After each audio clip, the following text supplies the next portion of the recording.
1,046.43 crores in Q4FY20, a decrease of rupees 63.67 crores at 6.18%, and rupees 1,111.52 crores in Q1FY20, a decrease of 128.76 at 11.58% when compared with Q1FY21.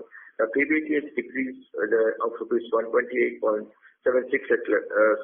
at 147 crores in Q1FY21 as compared to 126 crores in Q4FY20, an increase by 16.75%, and 145.27 crores in Q1FY, an increase by 1.26%.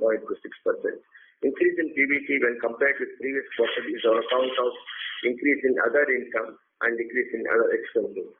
Standalone results of feed and processing divisions. Feed financial results Q1FY21.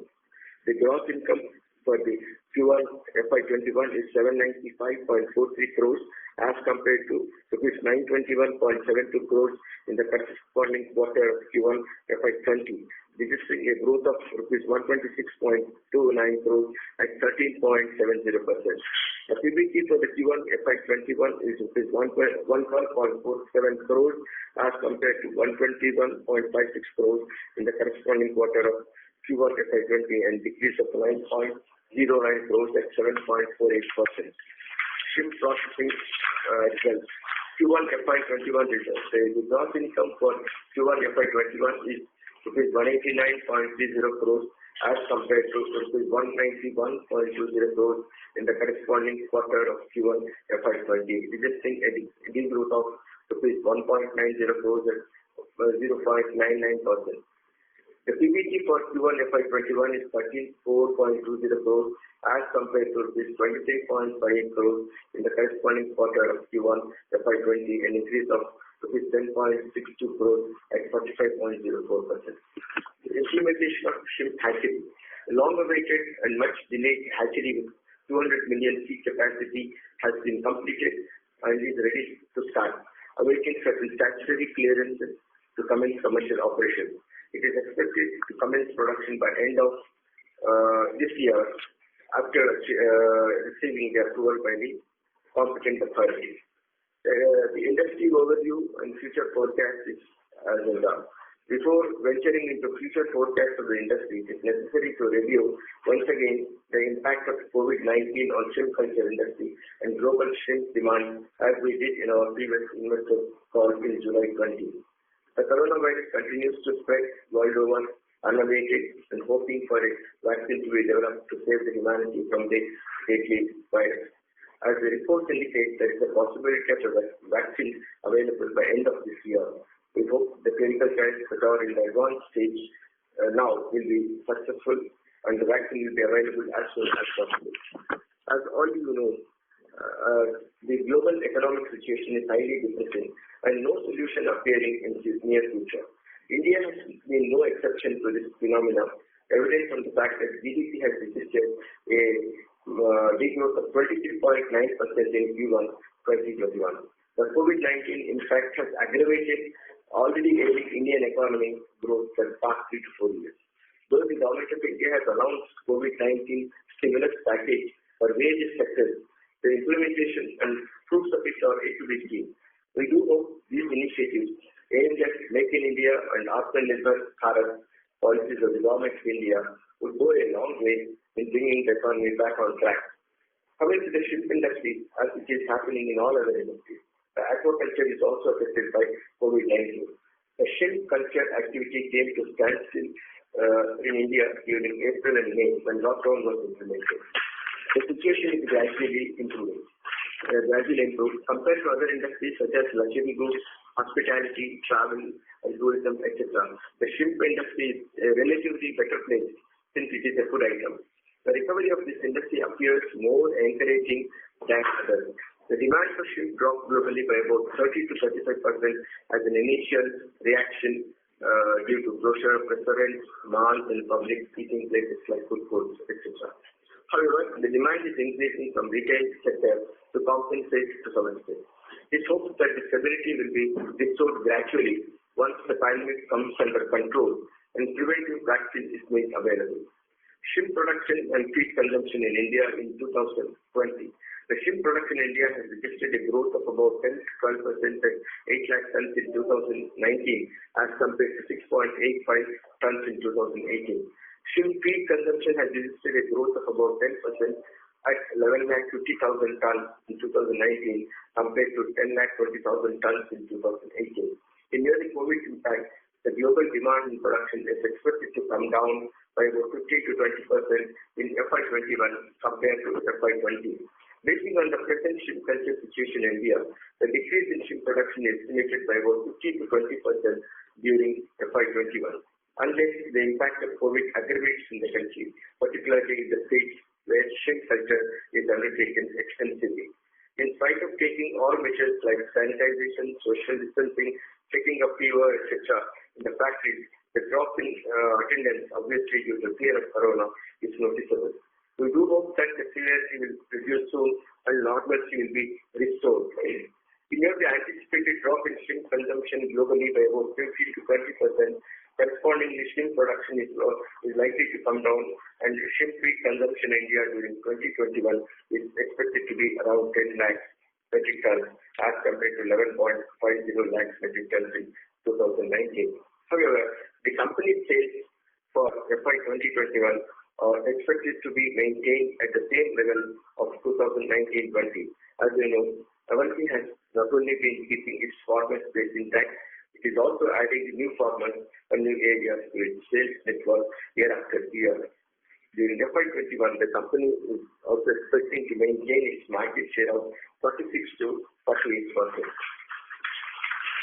Shrimp processing and export. Shrimp production and export from India in 2019 was around 8 lakh tons and is expected to be around 7.25 lakh tons in 2020. The demand for shrimp has dropped globally by about 30 to 35% as an immediate reaction of COVID-19 due to closure of the told you earlier. It is gradually picking up and we hope that it will soon be stabilized. We continue to focus on export of value-added products and exporting companies in new markets as being our focus area. The apprehensions of the industry in India, the apprehensions of the stakeholders of the aquaculture industry in India as of now, and the mitigating steps initiated by the government of India. Having shared with you the company's perceptions and forecasts of FY21, it is pertinent to mention that some of the policy decisions taken by the government of late appear to be detrimental to the sustainability of the industry in the long run. Recently, the government of India has taxed the MES an incentive for export of shrimp to rupees 2 crores for 4-month period from 1st September to 31st December 20, which was earlier 5% on FOB value of its FOB value. Further, with effect from 1st January 21, the MEIS will be totally discontinued. This will be a significant discouraging step for exports, which is likely to have cascading effect on the farm gate prices also. However, the government is proposing to introduce RODTEP, which means a remission of duties and taxes on exported products scheme, by which the relief is given to the exporters, replacing MEIS. The details of the scheme are yet to come. We have given all the information required for the taxes and all, how much we are paying, what is the component of taxes on our raw materials and fuel, etc. We hope this will neutralize the impact of withdrawal of MES, which will not have impact on farm gate prices. Apart from this, to boost exports of fish and fisheries products, the government has allocated a total investment of about 20,050 crores on Pradhan Mantri Matsya Sampada Yojana, which is called as PMMSY. As part of COVID-19 relief package, Atmanirbhar Bharat package.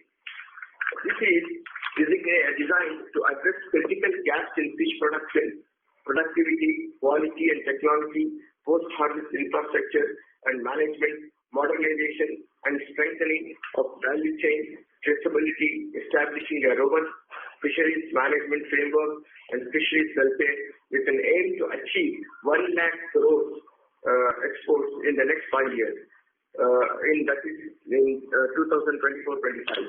Doubling of incomes of fisheries and fish farmers, reduction of post-harvest losses, generation of additional 55 lakh direct and indirect gainful employment opportunities in fisheries and related activities. This scheme is being relaunched by the Honorable Prime Minister at 12 noon tomorrow, that is 10 September 20. We are very much confident that this initiative of the government will go a long way in supporting the farmers in all ways for building the infrastructure. It could solve their working capital needs for working needs and other facilities, making agriculture sustainable for all the stakeholders. And the short-term constraints should get over gradually as there is perpetual demand for marine products globally. With this, I conclude my preview, and we will now take up the questions from you. Thank you. Thank you. Mr. Chavez. Thank you, sir. Mr. Subhavit, I think we'll start the questions. Sure, sir. Ladies and gentlemen, we will now begin the question and answer session. If you have a question, please press star and 1 on your telephone keypad and wait for your turn to ask the question. If you would like to withdraw your request, you may do so by pressing star and 1 again. I repeat, ladies and gentlemen, if you have a question, please press star and 1 on your telephone keypad. We have first question from the line of Nitin Awasthi from East India Securities. Please go ahead. Hello, sir. I had two questions. Firstly, on the MEIS withdrawal from the government, most of the processors are not into value-added products, and their margins are quite thin compared to what Avanti does in processing. So, are you seeing an immediate impact of that on the ground, whereas the processors are trying to push the prices down so that they can still make a margin by adjustment of raw materials prices? Hi, Nitin. This is Nikhilesh. Good evening to you. So, the MEIS scheme, as we discussed, has been partially removed with a cap till December. The farm gate prices are, we cannot say that the whole margin will be recovered from only the farm gate prices. We are also trying to working on moving up the selling price. I think from what I'm seeing, we have revised our quotes for the current bids and also the long-term bids, trying to recover whatever margin that we have lost from the government rebate in the selling market, in the selling price also. But we have to see, the most important is to be competitive, and there are other shrimp producing countries we are competing with. So we need to see what is the price point at that in those countries and match that. So it will be observed. I feel personally that it will be the 5% will be observed not only by the farm gate prices but also the processors' margin and upping the selling price and also the intermediaries inside the supply chain. So it will be observed by all of them a little by little, so it's uniform throughout the chain. I may add to what Mr. Nikhilesh said, that the government is really working to support the exporters by what the new scheme, they call it as the remission of the taxes and duties on export products. And we are expecting that to a great extent this will neutralize the impact of withdrawal of MEIS. If they can, whatever the percentage that they give, that will add up so that the farmers will have that support. We need not have to pass on the entire burden of that to the farmers. And farmers, ultimately it is the interest of the farmers that we have to look into. So even if we don't know exactly the scheme, how they are working, but they have called for a lot of information, and we have submitted the information, and we are expecting some decision would come soon, which will replace the MEIS. Because this is a time free, they have allowed this, and we hope that they implement immediately, and that will take care of the imbalance that what we are facing now. And that is the intention that was given by the government also. Yes. Okay, so as of now, on the ground, has things changed because of the decision? Have the farm gate prices corrected? Like you stated that everybody's taking time to observe little by little and trying to adjust. The whole chain is trying to adjust. So have the farm gate prices adjusted accordingly? The farm gate prices have corrected a little bit, yes, but also the selling price has also moved up. We are, and this is very recent. It is given out on September 1st, so it's very early and premature to give any comment. But we are seeing adjustments on all sides, not only the farm gate prices, but all sides on all parts of the supply chain. Okay, so also I think very important and critical part of the supply chain would be a feed component of it. And the company has already taken a 1 rupee price cut on its feed. So does it foresee any further price, either trying to, I don't think the situation would provide for it to recap and increase the prices, but does the situation get worse? Does the company foresee that they have to take further price cuts? See, that depends on how the rest of the year goes. What information we are getting is some of the competitors, some of the feed manufacturers are resorting to some sort of slashing the prices and all because of their reasons like the loss of their market and all sales. But we feel that such a slash of prices will not really help because the raw material prices are more or less stable now. Maybe a rupee that side or that side, it will not really impact much. But a big, discount or big scheme that will reduce the prices to the farmers they will have to compromise on the perhaps the quality of the thing. But we do not foresee such a situation. We try to balance our total, the pricing, and we don't resort to any price decrease as of now. There is no such proposal to decrease because 1 rupee we have reduced recently. We don't have any proposal as of now to reduce the price further. Got it, sir. And just lastly, like you pointed out, if you could just shed some light on the key raw materials and how the price movement has been. See, the prices, as you know, the major raw material prices are fish meal, the soybean meal, and the wheat flour. These are the three prices. What we are observing is that the prices are more or less they are stable. Because the rains have come, good rains were there, except a part of Madhya Pradesh. Most of the area has gone up, and unlike last year, this year the production is likely to be higher than the last year. The availability of soybean is much more than last year. So we feel that there should not be much. The increase in the price, it should stable. It should be 1 rupee again, as I told you, it will be more or less. It should be on the same line. Similarly, fish meal also, as it appears today, there has been a fish ban till 15th of September. In the normal course, it should have started, but in the 1st of August, it should have started. Fish catches should have started, but because of this virus, coronavirus and all. The fishermen did not go for catches. So they are starting it on again, resuming it on 15th of September. And because there's a gap of 45 days and there have been good rains also, the indications are that they could get good catches.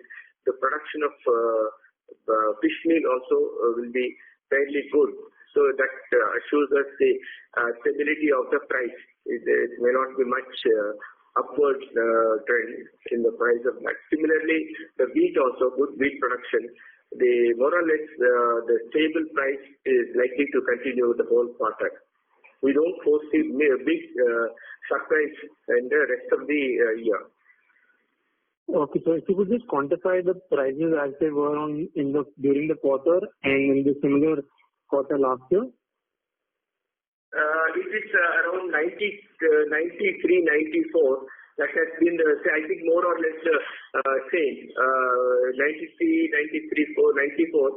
The soybean was a little higher last year. It is now 42, 43. The grade which we use, high grade, is about 42, 43. And this marginally has come with the wheat flour has come down from 25 to 24. That has come about 1 rupee reduction is there. We hope that this will continue for the rest of the year. See, what happens is sometimes the government suddenly intervenes and they fix the MSP for the farmers. So there the increase in the price is possible, but I don't think recently they have increased the price MSP. I don't think the rest of the year there will be any further increase of MSP. Thank you for answering. Yes, sir. Thank you for answering all the questions, sir, and I'll get back in the queue. Thank you. Thank you, sir. Ladies and gentlemen, if you have a question, please press star and 1 on your telephone keypad. We have next question from Deepesh Kashyap from Equirus Securities. Please go ahead. Yeah, hi, sir. Thank you for taking my questions. So can you please quantify what was the total export incentives that you booked in this particular quarter, please?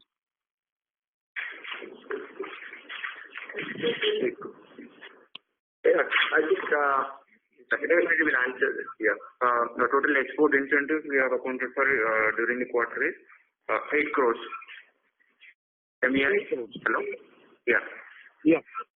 So this is MEIS or including duty drawback also? This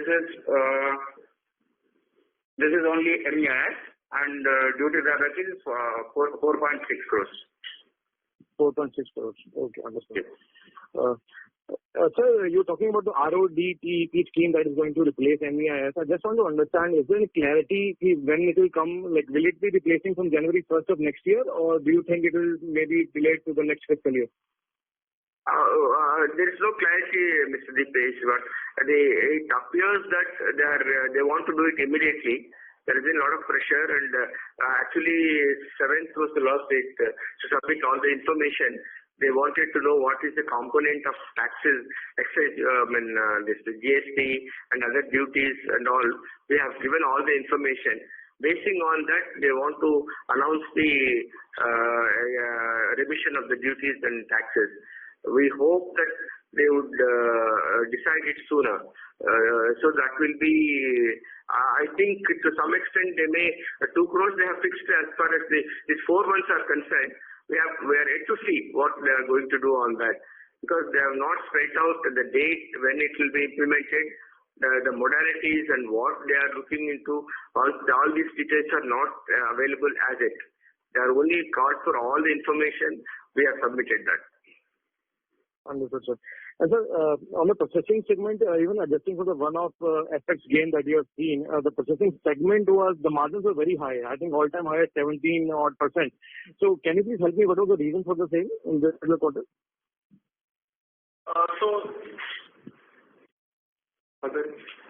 There are 2 main factors. I think in the first quarter we did see a dip in the pricing of the raw material due to the panic created by the pandemic.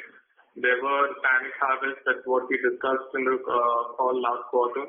So our long-term contracts, which were well priced, also got double positive effect because of that. And also we are focused on moving into higher value-added products, higher margin products, and also working with customers with high quality requirements has given fruitful results. I think that's what we've been talking about over the last 1 year. So it takes time for them to start kicking in. So that's what's happened. And also, I think we had a good forex gain. About 6 crores we got from the foreign exchange gain. Yeah, that is a part of other income, sir. That I have already excluded. So even after that, the margins are pretty good. So yeah, okay. Yeah. And Nicholas, can you please quantify what was the share of the value-added products in this quarter vis-a-vis the last quarter? So we've done 25%. So I think it was similar level last quarter and last year also, right? Or it was different? So on what contracts we're executing, right? So value-added has a lot of products that has what's there into it. So there are some value-added products that we dropped from the previous quarters and got into other products.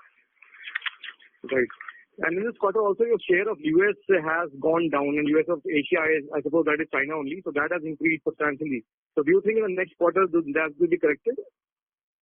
Yes, I think, see, in the last quarter, primarily, like I was saying again, there was a lot of panic harvest, and also we had a lot of, we had lower footfall of workers in our factories, just because there was a lot of isolation efforts being done in the communities.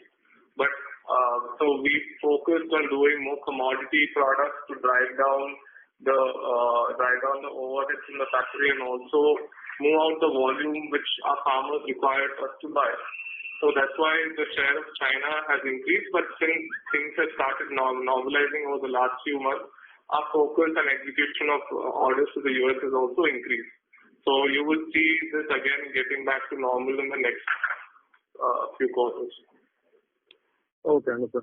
And lastly, Rao sir, you highlighted in your opening remarks that the PMMSY scheme is going to be launched tomorrow. So I also read that in the news article. So what exactly is going to happen, and do you get any clarity that you'll be now you have a clarity of what you want to invest in going forward that you have been looking for the last 2 years? Yeah, that's right.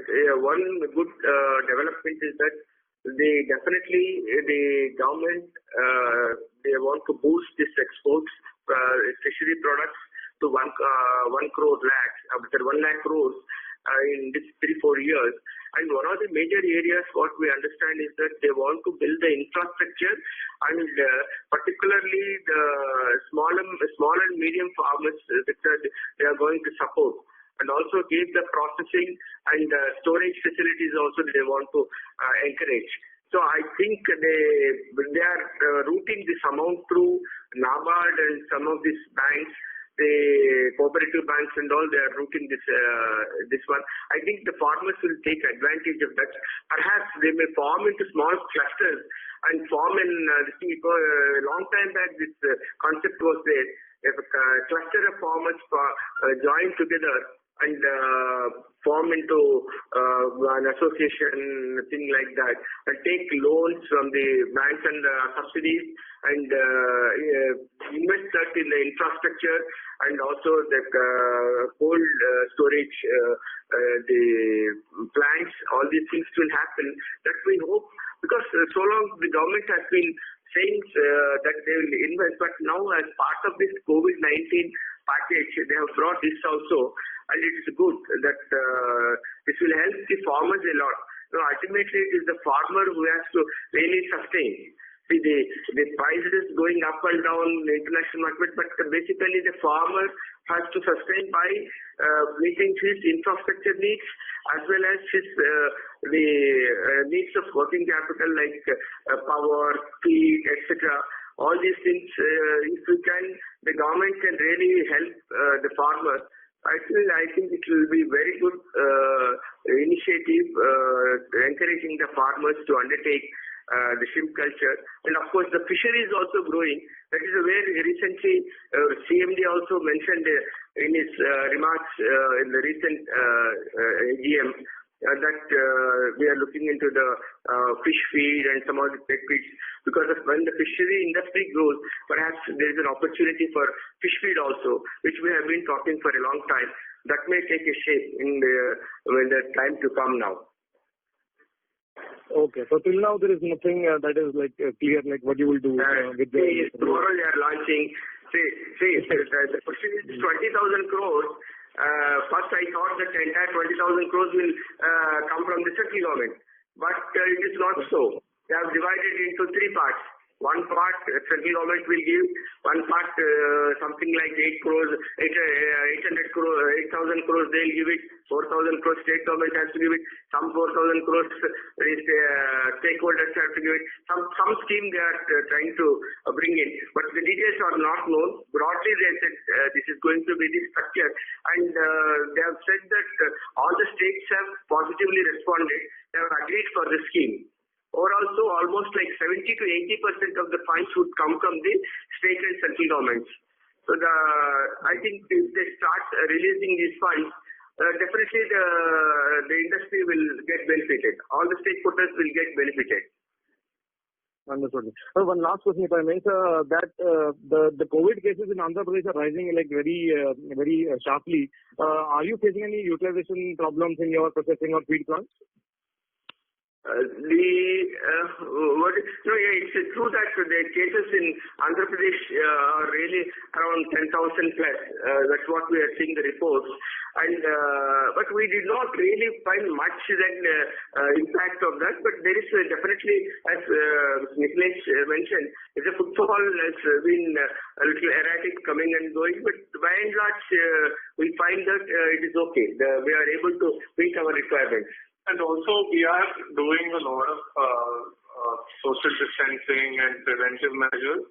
So, by word of mouth, and also when workers come in, they're feeling more comfortable working in such an environment. Because all of us do need to work at the end of the day. It's been a very long time since this pandemic broke out. So, taking a lot of sanitation steps, we're doing sanitation 3-4 times. Capacity of the bus is reduced to 50%, and also increase the number of vehicles so we can get in more workers. So there are steps that we have been taking over the last few months which are kicking in and increasing our utilization step by step. And going forward, it should be increasing in that trend.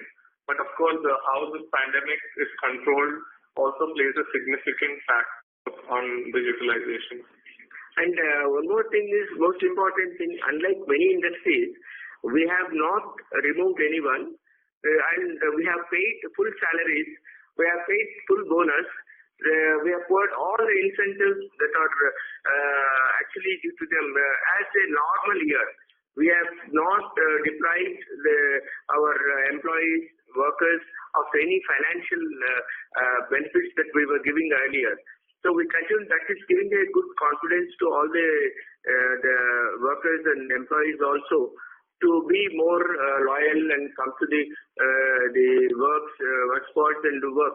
That's why I think it's going a long way. I mean, it is helping us a lot to this kind of a measure. And also, moreover, as Nikhil said, we are giving all help to them.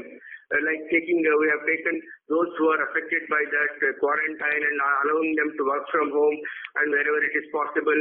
And also, we have covered insurance also. All these steps have given the employees and workers a lot of confidence in the company. So that's how we have been able to maintain the workers' turnout. Great, sir. Great. Thank you and all the best. Thank you, sir. Ladies and gentlemen, if you have a question, please press star and 1 on your telephone keypad. We have next question from Deepak Mehta from MetLife Insurance. Please go ahead. Hello, good evening, sir. Good evening. Thank you for taking my question. So my question is in regards to the China. So what is the trend for export? Is any So, over the last 3 years, China has been a significant market for all shrimp exporters, including India and Avanti. I think this quarter, under discussion, we've done considerable export to China, and it continues to be an important market for us. However, at the moment, our sales to China are not they normalized to what it was in the previous few quarters. What we had this quarter was exceptional because of the situation of the pandemic, but it will be normalized over the next few quarters. We are working with select few importers from China where we're trying to develop value-added products. And right now, the Chinese market really commands demand for commodity products, which we do not really specialize in. We specialize more on the value-added segment. So we are working in that segment, trying to penetrate the market. I think over the next few years, maybe 5 years or 10 years, it should become the most dominant shrimp importer in the world. There are some trade disputes and everything ongoing right now, which should normalize and things should pick up again. Okay, sir. And my next question is about the growth. What is the guidance for this year? And if we compare in last 3 years, we have grown exponentially as compared to our competitors. So what will be the future expectation for this maybe next 2-3 years? And what about the market share? Are we gaining the market share from other players? Yeah. Is it regarding feed or exports? Let me answer the feed. The feed as such, we just said that this year we are going to almost like achieve the same levels as we did it in last year under these circumstances, and we have been quite, that way we have been able to maintain our market share in spite of the big growth. We have been maintaining a reasonably good, market share, 48%. And we may even 1 or 2% will guide to our effort. Is endeavor is to increase the share. And the most important thing is that at this time it is necessary to maintain your farmer base intact, and also try to attract more and more farmers from other competitors' fields. This has been, we are working, planning and everything, executing it only with that focus. And we hope that we should be able to achieve the growth. What we conservatively we feel that we should be able to maintain the last year's, in spite of degrowth, last year's performance levels we should be able to maintain this year also. As far as the next 2 years concerned, I think it is too premature to forecast the demand, supply and all. But we do hope that if you look at the way in which the country is moving now, with all the steps which we discussed till now, it has to grow because of the lot of focus is being laid by both the government as well as the private sector. So definitely the growth will be there next, but it is very premature to say what is the growth rate, what is the profitability and all. It is too premature. Maybe by end of this year we may be able to have a broad idea about the future. Okay, thank you so much, sir. Best wishes for the coming quarters. Thank you. Thank you, sir. Ladies and gentlemen, if you have a question, please press star and 1 on your telephone keypad. We have next question from Omkar Kulkarni from Shree Investments. Please go ahead. Yeah, hello. Please go ahead, sir. Yes. Yeah, my question was similar to the question the previous participant asked. Now you are operating at around say 46-48% market share. So from where do you see the growth coming? Because mostly the tonnage in terms of shrimp consumption is same, and the prices are also similar to what it was previously. Mr. Omkar, your voice is very feeble. It's not clear. We have not been able to really get to your question. Can you please repeat? Oh. Yeah. Can you hear me now? Yeah, it's now good. Yes.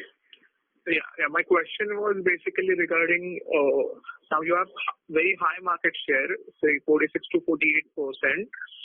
So how do you plan to grow in this shrimp feed segment? Because the growth, whatever the growth will be coming from the export market. So and that segment contributes very little to the overall top line and bottom line. So how do you plan to grow the business going forward, say next 3 to 5 years? Because earlier most of the growth came from the shrimp feed, and now because of many reasons it is not growing that much.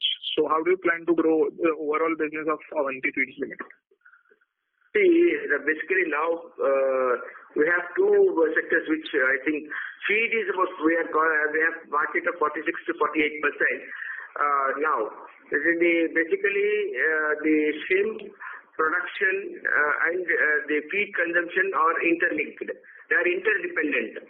So we are expecting that the shrimp production would go go up in the coming years because of there is a global demand, and also there is lot of incentivizing by the government, and also a lot of focus being laid on this sector. So definitely there will be growth in the next couple of years. Once the shrimp culture or the fish culture grows up, then naturally the feed demand also goes up. Coming to the percentage of market is concerned, as we have been increasing our market share year after year. So in spite of so many feed manufacturers in India, we have been able to retain our leadership in the market for the last almost 8 to 10 years. We have been undisputed the leaders in the market by virtue of sheer the quality of feed, performance of the feed, and technical services we given to them, and we give to them. So these things are our basic strengths. This continues to be there, and we will further strengthen this.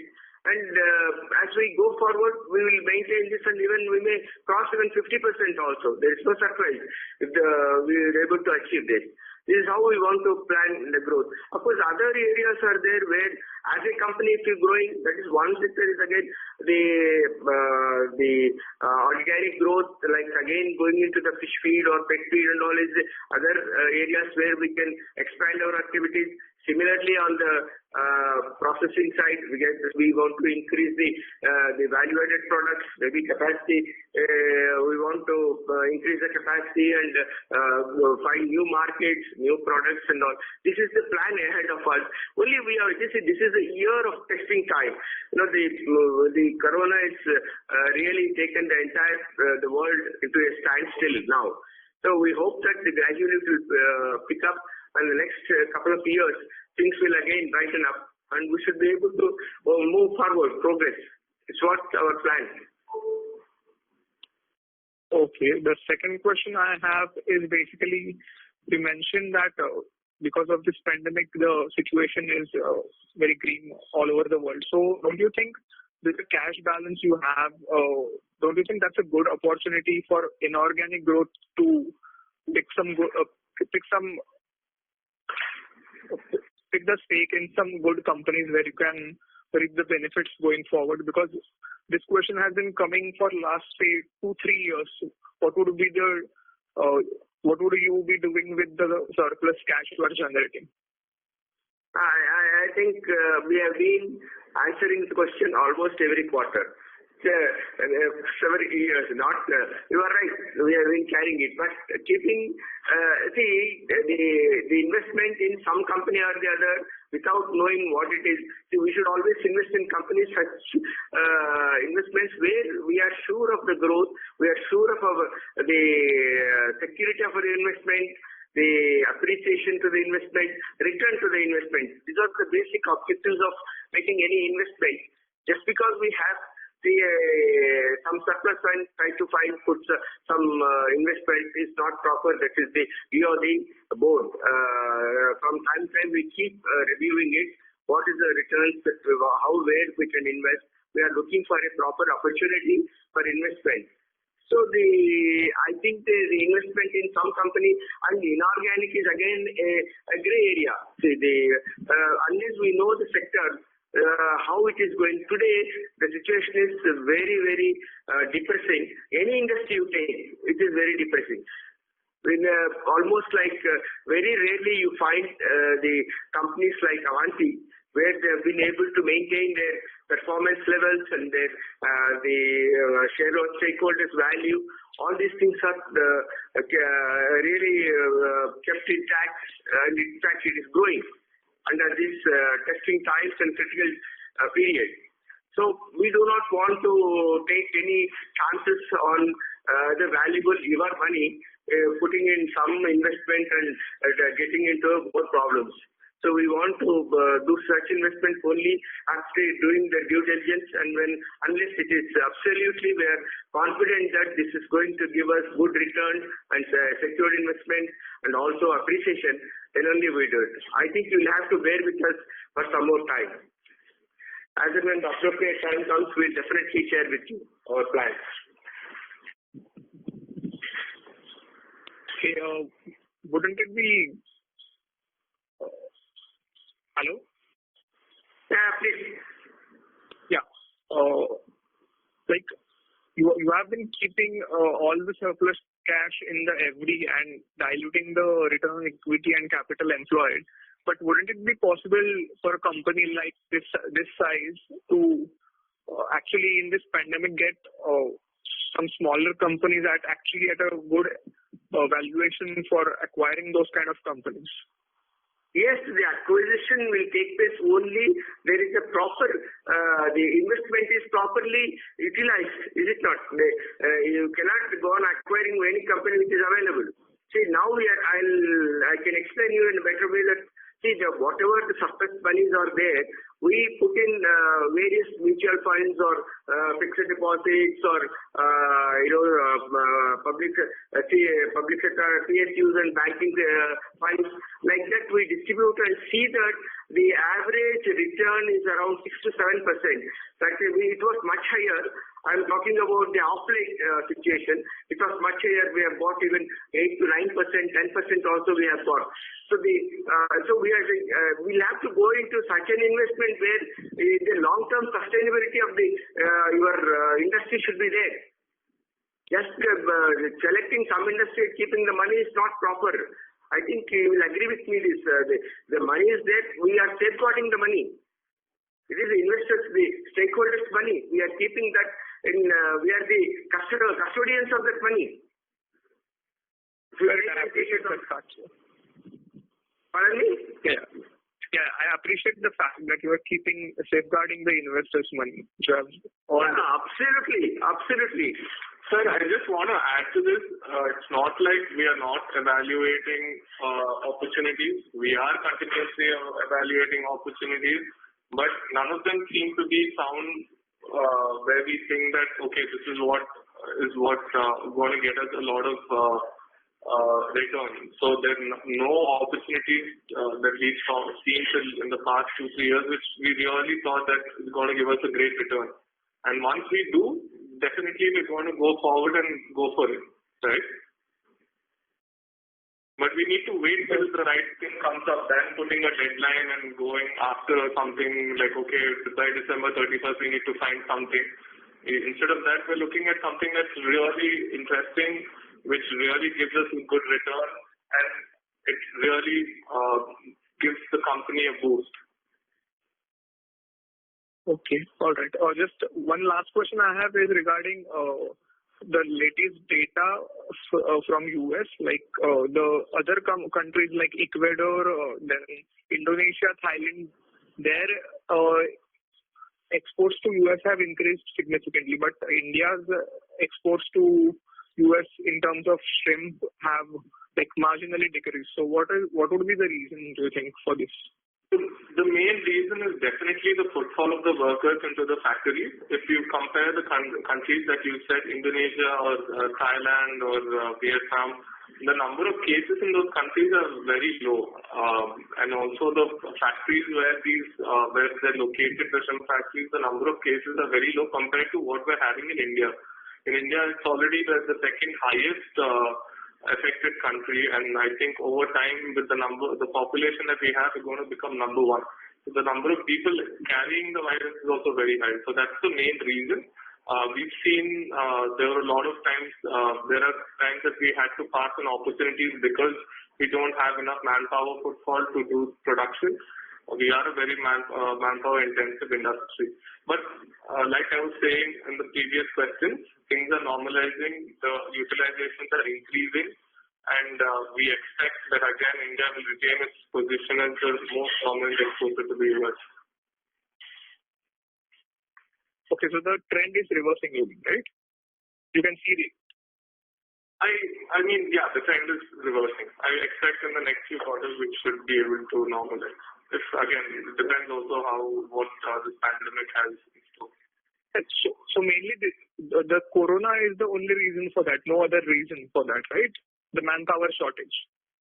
The manpower shortage. And also for Ecuador, I think you see Ecuador exporting more to the US because Ecuador has been having problems with the coronavirus contamination on shrimp packaging to China. So the Chinese government has banned a couple of companies already to country.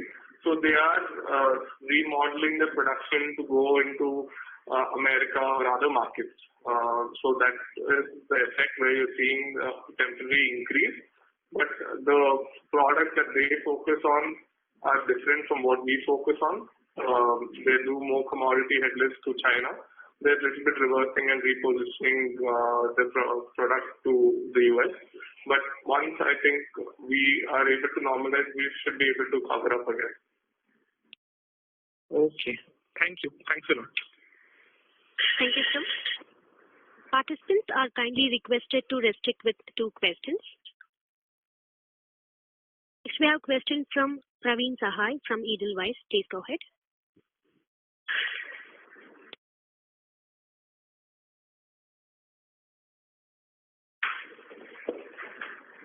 We have a question from Praveen Sahai from Edelweiss. Please go ahead with your question. Yeah, thank you. Thank you for taking my question, and thank you for a detailed briefing at the start of the call, sir. I have just 2 questions. One related to the, as you had already discussed, related to the government schemes, government focus on the sector. So, not on just a quarter or 2, for a long term, what you are expecting with these initiations, as we had already seen that the market has not grown. This year is really bad. So the way forward, how much of the growth as in a sector you are expecting as a shrimp sector for an India, say 3 years or a 5 years growth trend, what you are expecting? Yeah, the government focus is now to increase the exports, what they call it as blue revolution. They want to, now it is around 46,000 crores. 47,000 crores is the barren product exports from India. They want to double this to reach 1 lakh crores by 2024-25. So with this objective, they have earmarked about 20,000 crores available to the farmers and on various activities. So this will give a real boost to basically the farmers to undertake the shrimp culture. So because they are subsidizing their investment cost, perhaps we don't know the working capital for feed and all, the details are not yet known, but definitely it is aimed at giving the required boost to the sector, to the farmers, which never they did earlier. The government of India, they have done it, and they have realized that the export of shrimps is a very highly potential export turner. So they are doing it, and if this really successfully implemented, we see 2-3 important developments. They're going to happen in next 2 to 3 years. The one is the most important is the area of culture. So one of the area of culture, we have a long coastline which can be used for this shrimp culture. This is one thing. The second thing is the infrastructure funds that is needed by the farmers. We have small land holdings by the farmers.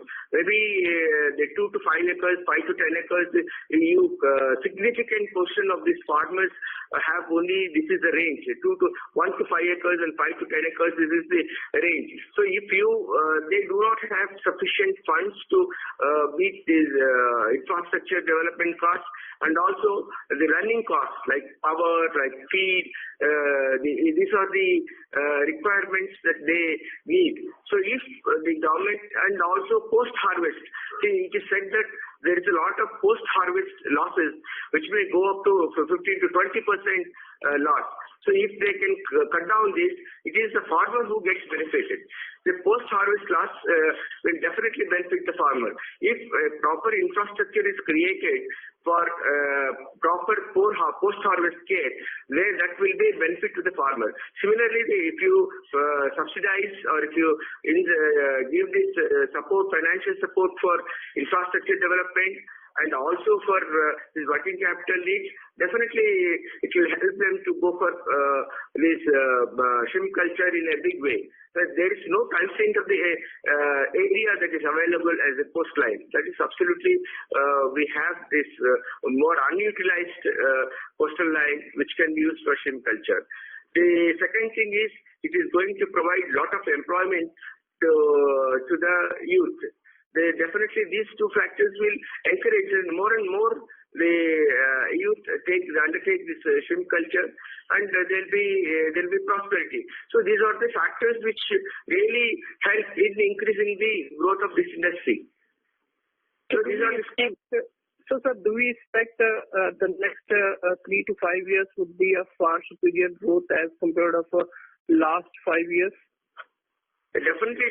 See, last phase is again, it has been a very erratic. First, if you look at immediate past 1 year, it was not good. Earlier to that, 3 years back, it was 14-15 was very good year. See, that has not been. See, there are several factors, but the basic, important thing is that the growth of this industry, by sustainable growth, comes to the farmers when he undertakes the activity on a sustainable basis. More and more, the aquaculture area is increased, more production comes, then definitely that will, supply chain everywhere, the production, hatcheries, the processing and export, every industry grows along with that. So the basic backbone of the industry is the farmer. So if you can really support him with what he requires to produce shrimps, I think automatically the growth will come. I think that is going to happen in the next 3 to 4 years. Right, sir. Sir, related to your shrimp processing business. Sorry to interrupt, sir. Could you please join back the queue if time permits? Just on a few lines. Please go ahead, sir. So related to the shrimp processing, as your percentage of a U.S. contribution, as I can see on the sequential basis, when the Q1 versus last year or a Q4 last year hasn't reduced, definitely there is a reason for that. But what the percentage as in a U.S. contribution you are looking at for your shrimp processing business on a stable state? On a stable state, as of today, I think it will vary from 75 to 80%. We do intend to reduce it and distribute it to other markets as well. But we are looking at what contracts we are getting from all different markets, and we're choosing the best contract at that time, right? If we could focus and reduce the US market distribution to lower or higher, but then if we go lower, then I have to pick another market like China or another market where I don't get that much value. So we are looking at where we're getting, which market is offering us the best contract and going after the contract rather than the market. Okay, great. So thank you. Thank you, sir. We have next question from Ayush Mittal from MAPL Value Investing Fund. Please go ahead.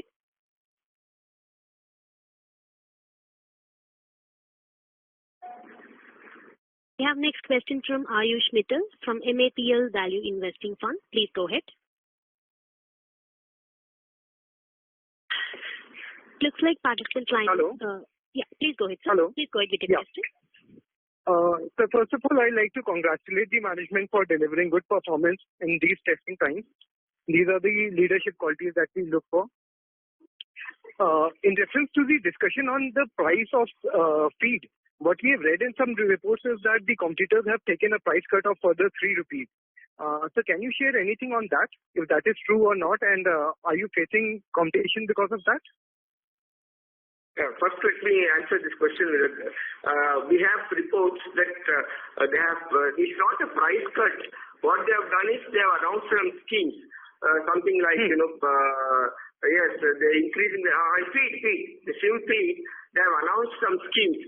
There is that cashback scheme and also more discount, more cash discount. Like that they said, I mean, we have not exactly evaluated how much daily it contributes to. As you said, it may be about 2 to 3 rupees per kg, it may work out. But we feel that the strategy that they are doing, because keeping the quality of the feed and all, it may not be proper. But anyway, we are just studying what they are really straight away cutting the, giving more discounts to the dealers or more gifts or coupons or whatever it is to the farmers. It is not correct. They're giving the cash back and all these things is doesn't appear to be proper. But anyway, that is their strategy. We will have to see what is the impact of it, because just they have announced very recently. We are going through the schemes that they have announced and how it is going to have an impact on various things, particularly in the raw materials and maintaining the quality of the feed and performance of the feed. All these things have to be taken into account. Because the raw material prices are almost stable. There is no big reduction in the raw material prices as of now. We don't foresee also a big fall in the prices of the raw materials. But with all that, these steps, we have reports. We are studying those reports and will examine how we should go, what is actually real, the impact of that. Okay. But as of now, our prices change.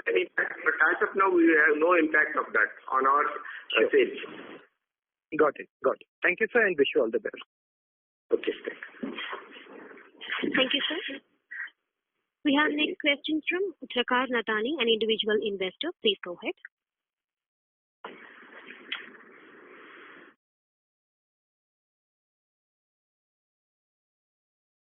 We have next question from Trakar Natani, an individual investor. Please go ahead with your question. Yes. Hello, sir.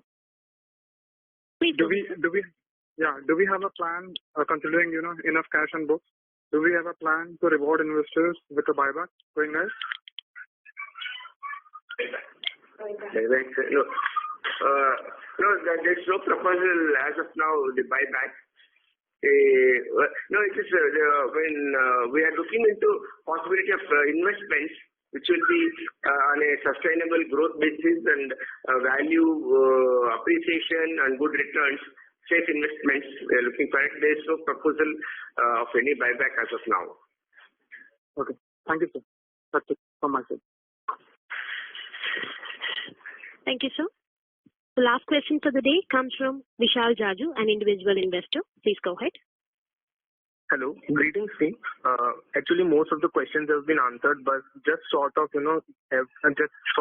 want your view on the meatless industry, which is growing in the other countries, not our target share, but just wanted to get your views. How are you seeing this meatless industry hampering, our industry as well? The meatless industry or alternative protein is a fast-growing industry.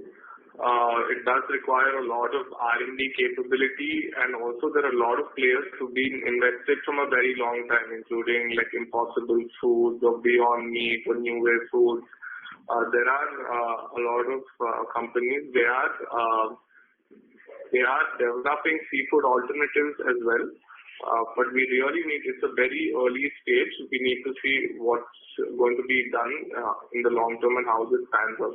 So right now we do not have any R&D going into this in this segment. But our partner Thai Union is doing some research and investments into this sector. So let's see how it goes. Right now, there's not much that we can really speak about, but it's small.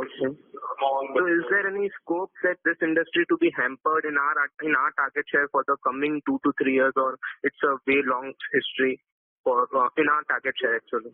2 to 3 years is too. It's very, very, very. I don't think 2 to 3 years anything is going to happen for short a period. 2 to 3 years is not going to happen. It is more expensive. We have to see over time. Everyone's looking at alternative proteins, alternative everything, right? So we need to see. Thank you. Okay. So that's it from my side. So thank you. Thank you, sir. That would be the last question for the day. Now I hand over the floor to Mr. Sherwin Fernandez for closing comments. Over to you, sir. Thank you to the entire team of Avanti Feeds Limited for giving us the opportunity to host the call. And I'd also like to thank the investors and analysts for giving their time to attend this call. Thank you.